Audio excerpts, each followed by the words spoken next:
Good morning, and welcome to the Trinity Industries Q2 2025 earnings call. All participants will be in listen-only mode. Should you need assistance, please signal a conference specialist by pressing the star key followed by 0. After today's remarks, there will be an opportunity to ask questions. To ask a question, you may press star then 1 on your touchtone phone. To withdraw your question, please press star then 2. Please note this event is being recorded.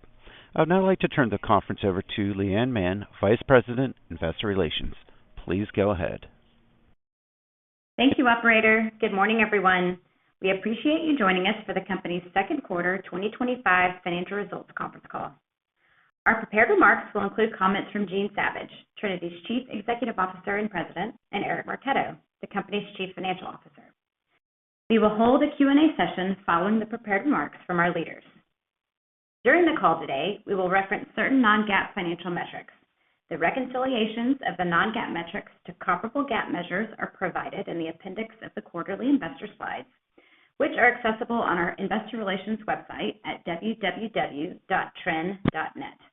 These slides are under the events and presentations portion of the website, along with the second quarter earnings conference call event link.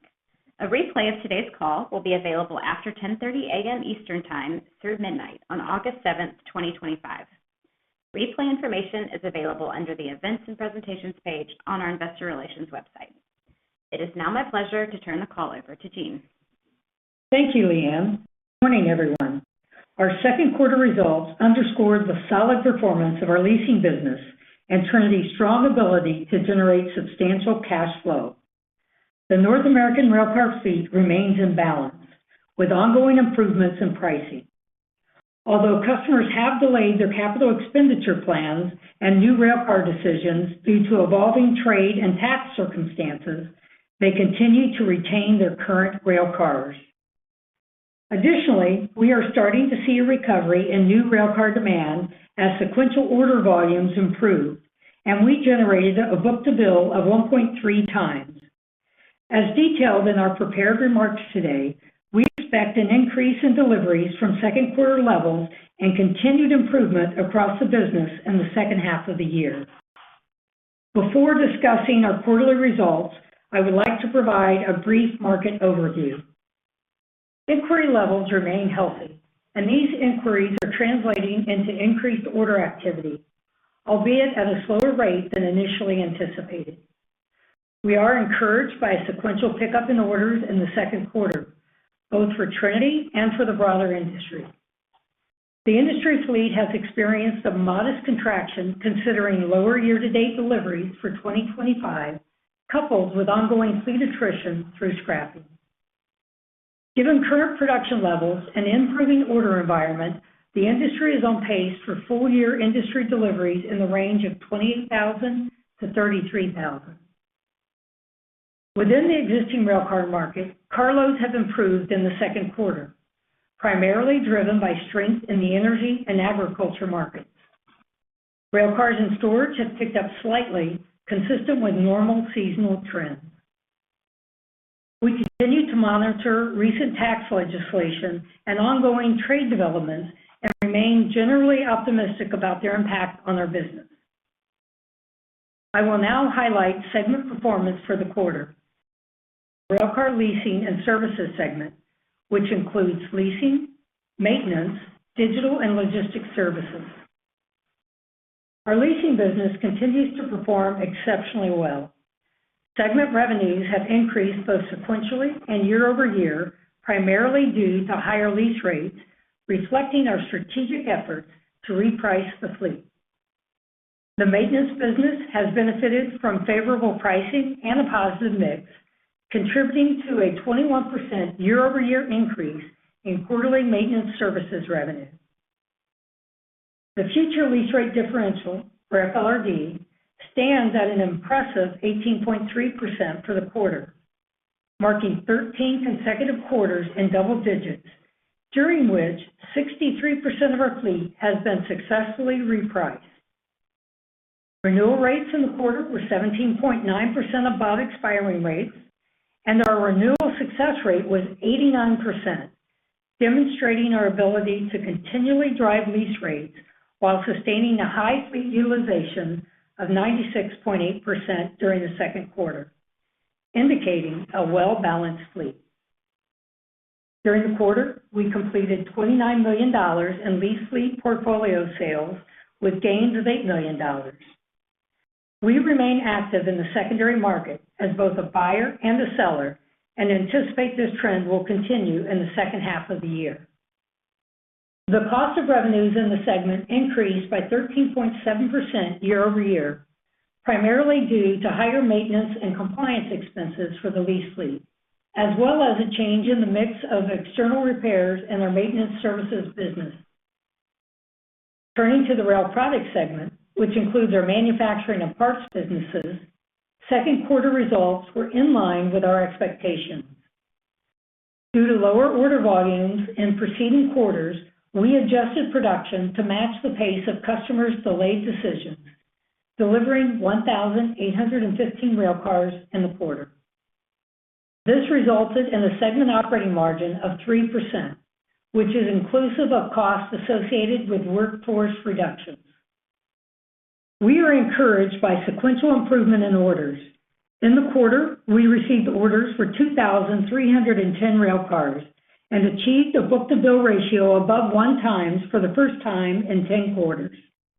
We believe this positive order momentum will continue, supported by inquiry levels consistent with replacement level demand, favorable tax policies, and increased trade certainty expected in the near future.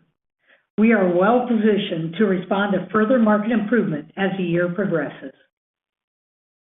I would like to commend our Rail Products Group for their strategic initiatives over recent years, including optimizing manufacturing operations, investing in automation, and lowering the business break-even point. Your hard work is evident in this low order volume environment. We are maintaining our full-year operating margin guidance in the 5 to 6% range for the segment. This outlook is underpinned by our expectations of stronger deliveries in the latter part of the year, better fixed cost absorption, a streamlined workforce, and continued efficiencies through automation.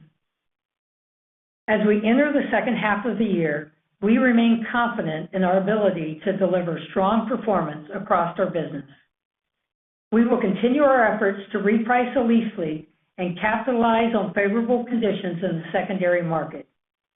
We anticipate an increased pace of quarterly deliveries, benefiting both revenues and margins.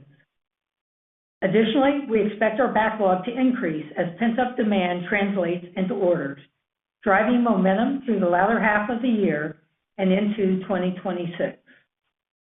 I'll now turn the call over to Eric to talk through financial results, as well as our updated guidance for 2025. Thank you, Jean, and good morning, everyone. I will begin by discussing our second quarter financial statements, starting with the income statement. Revenues of $506 million and GAAP EPS of 19 cents in the second quarter are consistent with our expectations, given a slower delivery pace in the second quarter. As Jean mentioned, lease portfolio sales proceeds were $29 million in the quarter. Our effective tax rate in the quarter was 15.8%. In the quarter, we purchased $40 million in transferable tax credits at a discount, which benefited our quarterly tax rate. These credits were used to offset the company's federal tax liability for 2024. We have incurred approximately $8 million of severance expense year to date, split between Rail Products Group and corporate. We are expecting full-year severance expenses of $15 million, with remaining severance costs to be incurred in the Rail Products Group. Given the workforce reductions, as well as lower incentive-based compensation, we expect to realize about $50 million in savings across the enterprise in 2025. Net gains on lease portfolio sales are $14 million year to date, $8 million of which was in the second quarter. As I said last quarter, we expect gains on sales to be weighted to the second half of 2025. Moving to the cash flow statement, our business continues to demonstrate its cash generation potential. Year-to-date cash flow from continuing operations is $142 million. As we go forward, we expect the effects of recent legislation to benefit our cash from operations. Year-to-date, our net lease fleet investment is $233 million. We remain active in the secondary market, both as a buyer and a seller. Secondary market purchases have allowed us to improve the yield on our fleet while also growing our lease fleet. Our full year guidance for net lease fleet investment reflects higher originations and consistent secondary market adds, offset by significantly higher secondary market railcar sales in the second half of the year. In keeping with our capital allocation framework, we increased share repurchase activity to $31 million in the quarter. Year-to-date, we have returned $90 million to shareholders through dividends paid and share repurchases. Finally, our year-to-date investment in operating and administrative capital expenditures is $18 million. Our balance sheet positioning remains strong, providing us with significant flexibility. With $792 million in liquidity through our cash reserves, revolver, and warehouse availability, we are well positioned for a variety of market conditions. Our loan-to-value of 69.4% on our wholly owned fleet aligns with our target range. In the second quarter, we successfully refinanced and upsized our TRL 2023 notes, further optimizing our debt portfolio and positioning our balance sheet for continued value creation. As we look ahead to the remainder of 2025, we're maintaining our industry delivery forecast to a range of 28,000 to 33,000 railcars. While railcar orders have recovered more slowly than anticipated, we remain confident that demand will further materialize, with some demand shifting into 2026 based on customer conversations and market insights. We are adjusting our net lease fleet guidance to a range of $250 to $350 million, with approximately 35% of our 2025 deliveries expected to be added to our lease fleet. This slight reduction in fleet investment is due to lower originations and continued utilization of a robust secondary market. We anticipate gains on lease portfolio sales for the full year to be between $50 million and $60 million. Our operating and administrative capital expenditures guidance remains steady at $45 million to $55 million. Finally, we are maintaining our full year 2025 EPS guidance at a range of $1.40 to $1.60. This projection indicates a significantly stronger performance in the second half of the year, which aligns with our expectations. Included in the annual guidance is severance expense of approximately 14 cents per share. Additionally, we are maintaining our segment margin guidance with an improved performance in the rail products segment expected in the latter half of the year, primarily driven by higher deliveries, partially offset by severance expenses. The resilience of our business is on full display this year against a backdrop of low industrial growth and macroeconomic uncertainty. Anchored by our leasing business, we have seen improved performance in our fleet. In the manufacturing segment, our people have responded to changing customer demand and positioned Trinity to perform in a period of lower demand. As we move forward, we are poised to realize additional operating leverage across our platform. Operator, we are now ready to take our first question. Thank you. We'll now begin the question and answer session. To ask a question, you may press star then one on your touch-tone phone. If you're using a speakerphone, please pick up your handset before pressing the keys. To withdraw your question, please press star then two. At this time, we'll pause momentarily to assemble our roster. And our first question comes from Bascome Majors from Susquehanna. Please go ahead. Thanks for taking our questions here. Congratulations on getting production aligned with orders. And it's encouraging to hear that you continue to think that goes up from here. Can you talk a little bit about the production plans for the second half and how the build rate should probably trend versus where you were in the quarter? And ultimately, are you aligning that to where orders are now or where you think they're going as the economy improves? Thank you. Well, thanks, and good morning, Bascom. I want to start out by talking a little bit about the cycle. Remember, we told you that we were working to optimize our products group to be able to perform through a cycle. At the bottom of the cycle, we wanted them to at least be break even, and when you were in the mid to upper part, they would be accretive to our overall earnings. You know, we're saying that we believe second quarter was the bottom of that cycle. So we're proud of what the products group was able to do in delivering the 3% margin. We did have lower deliveries in the second quarter, and that was mainly due to resetting the line to the pace of production that we're expecting for the second half of the year. You heard us say that we're still expecting margins to be 5 to 6% for the products group, which means we're expecting volume to increase for the second half of the year for those deliveries. And that aligns real well with the level of inquiry levels we're seeing and the positive customer sentiment that's starting to come through. And to the cadence of deliveries and margins, do you expect it to be fairly stable through the next 2 quarters, or will there be some lumpiness as you continue to build and in the new configuration? So we expect it to improve through the year. Margins and deliveries, or was that a margin comment? That's both. Thank you. You're welcome. And can we go to taxes? You talked about purchasing some federal tax credits to reduce the tax rate. My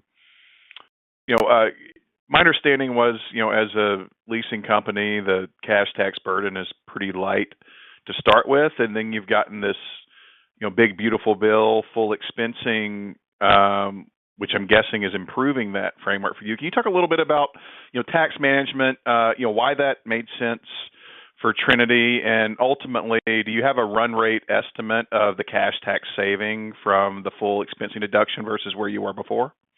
Yeah, so Bascom, great question.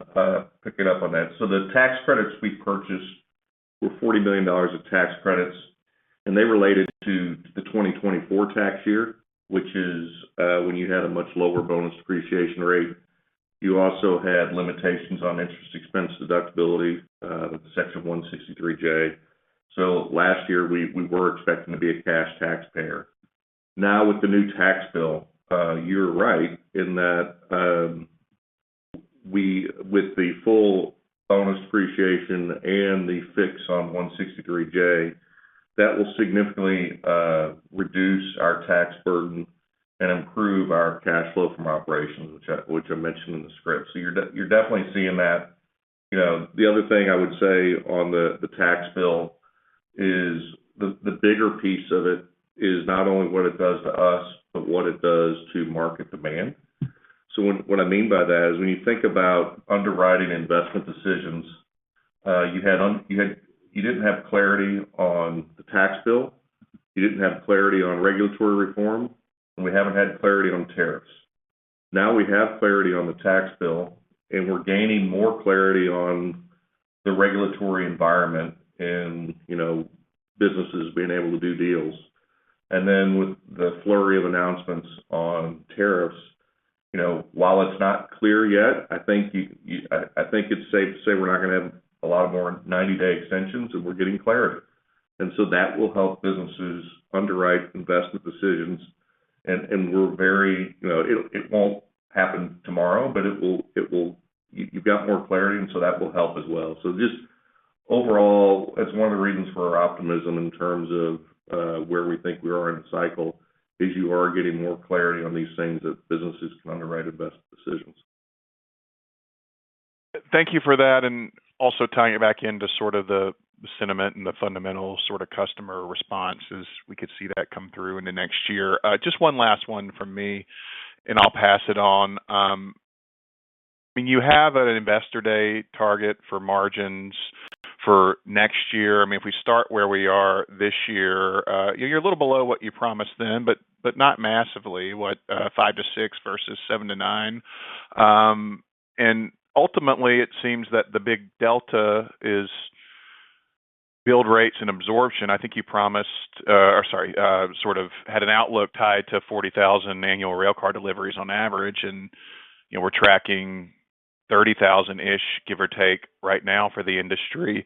How do you level set sort of the 9 to 11% margin expectation from the investor day for next year, looking out with kind of where we are today and maybe some improvement from that, but maybe not all the way back into that 40,000 plus range?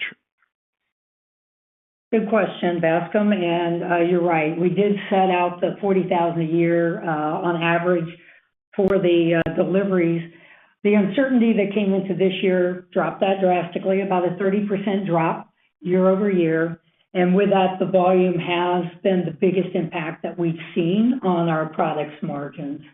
When you look at recovery from that, as we see the volume go up, you will see the recovery in those margins. I think it'll be quicker this time, and I'm saying that because of all the hard work that the products group has done over the last few years. They've worked on their efficiencies, their changeovers, the automation, supply chain. All of that work, although it won't come back overnight, will come back quicker than what you've seen in the past as we see the volume recovery. So when we get back to the 40,000, you'll see it. We think they're deferring orders right now, depending on where they feel comfortable with the certainty in the macroeconomics and the tariffs, is when we'll start seeing that volume get closer to the 40 for the industry. Thank you both. Thank you. Our next question comes from Andre Tomzik from Goldman Sachs. Please go ahead. Good morning, everybody. Thanks for taking my questions. Maybe just one quick one to follow up on Bascom's earlier question on the margins for the full year, the 5 to 6% in manufacturing. Should we expect, and I know you said improvement through the year, but should we expect to be below the low end of the range in the third quarter and ramp more into the fourth quarter, or would you expect to be within that range through the second half, just to clarify there? So we don't give quarterly guidance, Andre, so sorry about that, but we are saying our full year guidance should be in the 5 to 6% range. So you would have all 4 quarters going into that to get to the full year. We do expect to see volumes improve through the year. Hopefully that helps a little bit with you and the business improve through the year. Nope, that makes sense. And I guess putting those pieces together, does the delivery picture in the back half then look more like that first quarter level, or should we be thinking more between the 2 quarters? I'm just trying to get a sense for the full year deliveries relative to the total industry delivery guidance, because I think you said 28 to 33,000. If we come in at 28,000, and you guys maintain your market share that you did last year at 41%, that would assume, roughly 11,500 deliveries for you this year. I'm just curious if you can comment on the relative back half deliveries, if that's looking closer to the first quarter, or if we should expect to ramp more into the fourth quarter. Any additional color there would be super helpful. Thank you. Sure. And you hit the key points. We do expect the industry deliveries to be between 28 and 33. We expect to be within our normal range of market share, which would be between that 30 and 40%. And so you can back into the numbers there. And as I say, the business improves through the year, which means the biggest improvement we'll see is based off volume. Understood. Thank you. And maybe just switching to leasing, could you speak a little bit more to the current competitive environment and what you're seeing in terms of the secondary market perspective and lease rates? I know you said you should expect that to kick up into the second half, but any additional commentary into the quarter relative to the beginning of the year would be helpful as well. Thank you. So the market is still very tight and imbalanced, and so that's always great for a lease fleet. So we're seeing good FLRD. We're seeing that our renewal rate and success was 89% in the quarter. That's the highest that we've seen for a while in that aspect. I think all the metrics that we're looking at are positive overall for the lease fleet. We don't see anything that's going to change that. As you can see from the build deliveries, that they're not outpacing the demand or the orders. So those are all good data points to say we expect leasing to continue to be strong. We've only repriced 63% of our fleet, so we still have quite a bit left there to reprice over the next few years. So all those indicators are positive in our viewpoint. Yeah, and Andres, on the secondary market, I'll just add that we see the market as still very good, and it stands to reason with lower build rates. Leasing companies really are going to get your growth through the secondary market, and we're seeing that. And you may have caught in our comments on the guidance, we did increase our gains on sale from 40 to 50 to 50 to 60 for the year, and that's a testament to how we see the secondary market. Yep, that makes sense. And then maybe just two sort of higher level questions. One for me to close out. The first one, is it on the tariff situation? I'm just curious, is it too simplistic to think higher steel prices could limit customer demand for new cars in the near term? Or does that sort of speak to the delayed decision making that you guys were talking about earlier? Just trying to think through that longer term. And then if you could share any thoughts on the recent news on the potential transcontinental rail merger. If that were ultimately to go through, how do you see that impacting the leasing and manufacturing business or the industry overall? Thanks for the time, everybody. Thank you. So on higher steel pricing, it does mean that the car is going to be, costs are going to be higher. But also, as you look at higher steel prices, that means scrap prices typically are higher too, which leads people to attrition. The first half of this year, 20,000 cars, just over 20,000 cars were scrapped. So the scrapping was higher than the deliveries, so we saw a little bit of a contraction in the overall fleet. And at some point, that contraction is going to lead to having to order new cars. That's what we're saying. We're seeing sentiment start to change there, and that's with the steel prices already in effect for us. As far as the merger, when you look at it, from what we know right now, the interchange process does cause inefficiencies between the railroads, and anything you can do to fix or improve those inefficiencies should help our customers overall and lead to better modal share. And if you look at what the synergies that have been called out for this merger are, 2/3 of those are in revenue synergies from identified opportunities to grow volume. So they're talking about converting truck to rail, capturing transcontinental shipments, and then penetrating deeper into international markets. All of those are good for us in the long term with modal share shift. So that's what we know right now. We'll keep watching to see if anything new comes out, but we think this could be good overall for the industry. Helpful caller. Thank you, Gene and Eric. Appreciate it. Thank you. Thank you. This concludes our question and answer session. I would like to turn the conference back over to Gene Savage for any closing remarks. Well, thank you for joining us today. Trinity's second quarter results highlight the strength of our leasing business and the resilience of our franchise. We're encouraged by our ability to perform in a challenging delivery environment and are optimistic about the improving order volumes. This positive trend paves the way for enhanced operating environment and improved financial performance in the second half of 2025. Conference is now concluded. Thank you for attending today's presentation. You may now disconnect.